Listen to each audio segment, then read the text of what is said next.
Hey everybody, it's me, none other than your girl, the Hidden Lover, and I am here with my guidance thoughts, the House Within, Law 5, Rhythm, the Room. So today, do things a little different. I'm going to start off a little different. I had to take a little week or two off. As you can see, I'm still healing, but I had to get this message out because it's just a beautiful day and I didn't want to waste it. So as I start today, I want you to understand we're talking about Law 5 of the Hermetic Laws, Rhythm. We are not in the foundation. We are not inspecting wiring. We are walking through the rooms because rhythm is how we move through our own house. It is not abstract. It is how we flow, how we operate, whether it's proper or not. And when we start going through this house and we start examining our own house, it makes us understand that we'll find sometimes we are throwing parties in rooms that was actually built for rest.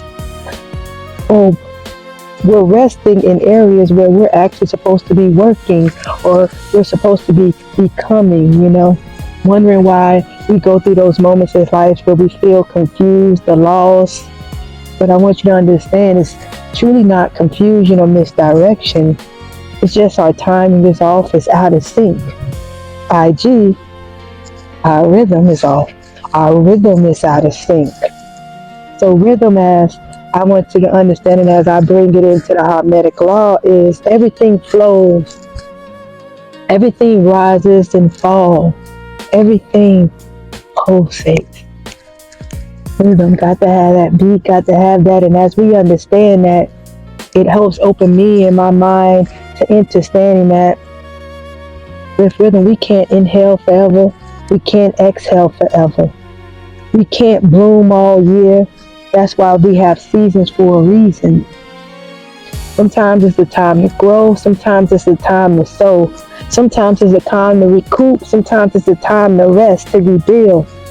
All of those are part of rhythm and understanding where we are. And it's the same thing with our inner self and with our house.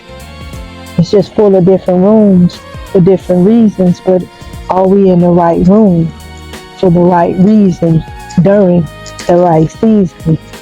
So now, as I say now, with that being said, I want you to imagine your life as this house with all these different rooms, because we have a room for building, for grieving, we got rooms for loving, for healing, we got rooms for celebration.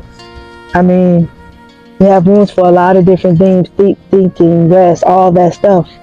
But here's the thing, we cannot exist in all of these rooms at once. That's like having ADHD, OCD or something. We're just running back and forth, not understanding why we're not getting things done, why we're going from boom, boom, boom, boom, boom, because eventually it just causes this burnout. And this is how we end up frustrating ourselves, and to a certain extent, some may think they're unproductive, others can think they're lazy, but we're just misunderstanding. We're in the wrong room. We're working in the wrong room, or for the wrong season, for the wrong reason. We are trying to grow seeds when it's clearly winter time. Or we sitting in the sunroom trying to cook when we're supposed to be relaxing and recuperating. And that's what rhythm says. It says it's time for us to stop fighting. It's time for us to find that balance, that groove in our house, and just move with it, finding that rhythm. So as I, do my research, and I always got to bring in the chakra that aligns this week with rhythm was the solar plex. That personal power, our fire, our will, our ability to decide. It's honoring our seasons properly, adequately, and intentionally. It's knowing our true power, that real power is not forcing growth. It's knowing which season we are in and acting accordingly. So, for example, if we're building, build boldly, because that's probably springtime. And if we're healing, rest without apology, because that might be your fall. And if you're shedding, release with courage. That could be your winter. I mean, we have a lot of different things and power that really lives in alignment when we find that rhythm, and not by aggression or by force, by finding the flow and knowing that sometimes the most powerful things we can do in our life is sleep, rest, take a nap, recoup, reflect. Because trust me, sacred naps are actually a spiritual strategy. And trust me, I know, because one of the things I have done is ran myself into the ground. I have burnt myself out. I know from experience the importance of the rest and relaxation part, and that it is strategic, that it is strategy. But I ain't going to keep going off on that tangent, because as we begin to keep examining and learning ourselves and reflecting on our own bodies, our own thoughts, our own actions, hopefully you as I begin to notice our own patterns. And as we notice our own patterns, we can begin to recognize them. And as we recognize them, it allows us to analyze them, which is that looking in the mirror, that reflection part, and also taking accountability and being authentic with yourself and understanding what you see and in your patterns and in your recognizations, and you recognize it so that you can properly analyze them and see, are we pushing when we should be pausing? Are we hiding when we should be rising? I mean, it's like that response, flight, fight, or freeze, Which one do you do? I mean, there's a place and purpose for all things, but are we using them and applying them correctly? I mean, for example, you might be freezing when you're supposed to be speaking your truth or speaking the truth. You might be fighting on a principle when sometimes you just need to walk away and let it go. And sometimes you might be taking flight because you're scared to love or scared to allow people to break through your guard, when you're supposed to just stand there and allow the flow to happen. And as I assess myself, as I'm telling you guys to do, I do this all the time. And as I'm going through this series, I'm learning so much more about myself, and I'm growing so much more each and every time, because I take these to heart and I actually apply these. So I'm not just telling you guys and speaking to you guys just from something I research. I actually apply these. And as I assess myself, I understand and I can analyze and find which responses are correct and which responses aren't, which are warranted and which aren't, so that I can begin to flow in that state of wisdom. And as I go back, it also helps me with polarity. It helps me with mentalism. It helps me with correspondence. It helps me with all of these things, including cause and effect. It helps me with gender. It helps me with all of the laws and bringing them together as a whole. I haven't gotten into the latter three, but it does help with all these things and bring that full picture together. Because now I understand more and more as I'm bringing this into the rhythm. Rhythms is like the cycles. Everything is a cycle. Life is a cycle. Seasons, cycles. Everything is up, down, round, but it comes back around. Like they say, karma is a cycle. It's a wheel, Because if we don't understand that everything's a cycle, that'll allow us to fall out of sync. And when we fall out of sync, what happens is the Most High, the universe, whatever you believe your higher power or your guiding force is, will step in. Because rhythm is a necessary correction. It's not a punishment, but it will come in to correct. So if we ignore those cycles, what'll happen is it'll start to whisper. And that whisper, you ignore that, it'll begin to speak. And if it's speaking and you can continue to ignore that, what happens is we get sat down. And I believe I was sat down for the last week and a half with an illness. Well, that's here or there. But I know from experience being sat down and that feeling of being burning out, that feeling of I want to do, I've been exhausted, dehydrated, all those things when I want to do something, but I just can't because my body physically can't do it.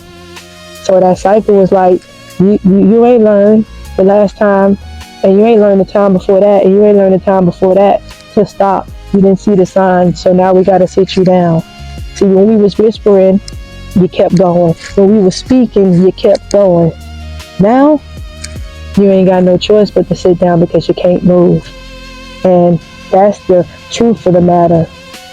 And I understand now it's not a punishment, because I used to be like, why is this happening? I'm being punished. I got stuff to do. But I start realizing it's not punishment, it's recalibration. It's making me sit down and reflect. It's making me get back in rhythm. It's also making me analyze my season and why I'm doing and the things and the reasons behind what I'm doing. And am I adequately applying my energy, adequately applying my time, adequately applying my focus to the right things for the right reasons, in the right room, doing the right thing. And aligning with my own personal power, my own inner will, my own decision making, my own actions, and again, applying them accordingly. So with that being said, it's time for the walkthrough. And now what I want you to do is I want you to close your eyes, or if you're not in a place to close your eyes, just soften your gaze and let's go into our house. But first, I want you to breathe with me. Let's clear that out. Let's breathe again, nice and slow and gentle. And it's time for us to walk through that door as we enter our house. And as you enter in that house, I want to ask you, what room are you in? And be honest with yourself. I want you to stand in that moment and just look around. Take it in. Is this a room for construction? Is it for recovery? Is it for creativity, or is it for confrontation? I mean, what if this room's filling? And then in that moment, I want you to ask yourself, internally, allow it to just flow. Am I honoring the space in this room in this time? Or am I trying to be somewhere else? Am I really putting a square in a circle peg, you know? And as we think and analyze whatever that room is, whatever that space is, whatever you're dealing with right now, I want you to just breathe. Breathe in through your gut, through your solar plexus, through that power, through that will, so you can really analyze. And that spot right above your navel, that's that solar plex right there. As I'm feeling the sun beaming on me even brighter, do you feel that warmth? Understand, as I'm feeling that sun, I'm feeling that inner warmth, and I'm feeling that inner sun. And I want you to let, as we take these breaths, I want you to let it to rise, then fall, and rise, and fall. Feel the natural flow. And don't let it rush. Just monitor it. And feel that rhythm, feel that space, and allow your body to guide you and see, are you in the right season, in the right room for the right reason, applying things adequately? And if not, guide yourself and understand, where do you need to be? Am I in the right room and I'm just applying wrong? Or am I in the wrong room and I need so that I can apply it properly and correctly? And as we take these last few breaths and breathe in, I want you to slowly open your eyes as you take those last breaths in. And now I'm going to take us through our mantra, the weekly mantra.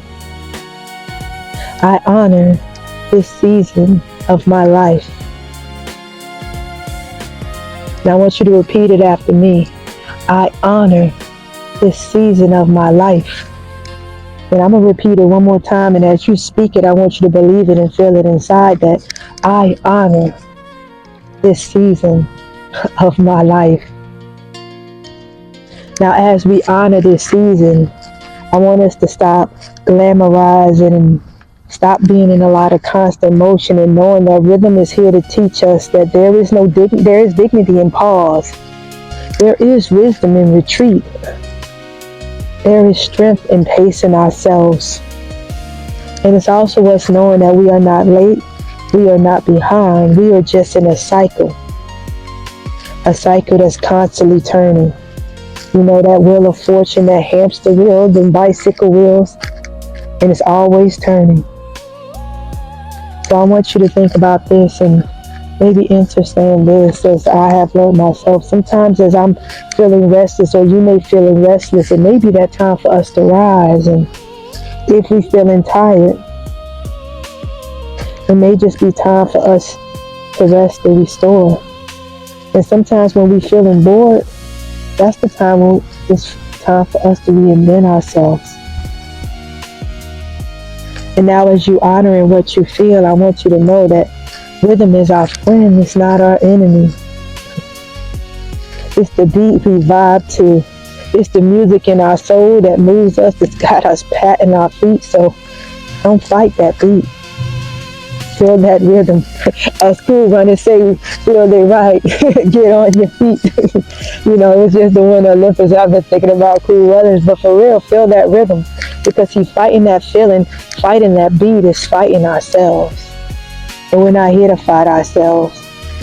It's not okay, because we are meant to be in the flow, in the rhythm, as we own our rooms and we own our power. And next week, we're going to continue to build on that, as not only do we go through the rooms, now we're finding the leaks. And that enters the law of cause and effect, as I mentioned earlier. Because what flows must be tended to. And until then, I want you to continue to be gentle as you walk through your house. And always give yourself grace and smile, because we are building piece by piece, wire by wire, window by window, door by door, room by room. So as we are rebuilding, I want you, like I said, to continue to smile, knowing that your inner sun knows exactly when to rise, exactly when to shine. All of this is from the house within. I love you guys, and thank you for tuning in to another edition of Goddess Thoughts with me, your girl, the goddess, the hidden lover, as I concluded Law 5, Rhythm, from the Hermetic Laws, reseeding our tree of life from the house within. And join me next week for Law 6, which is cause and effect. As I always say, love and light. You guys enjoy the rest of y'all day. Love you.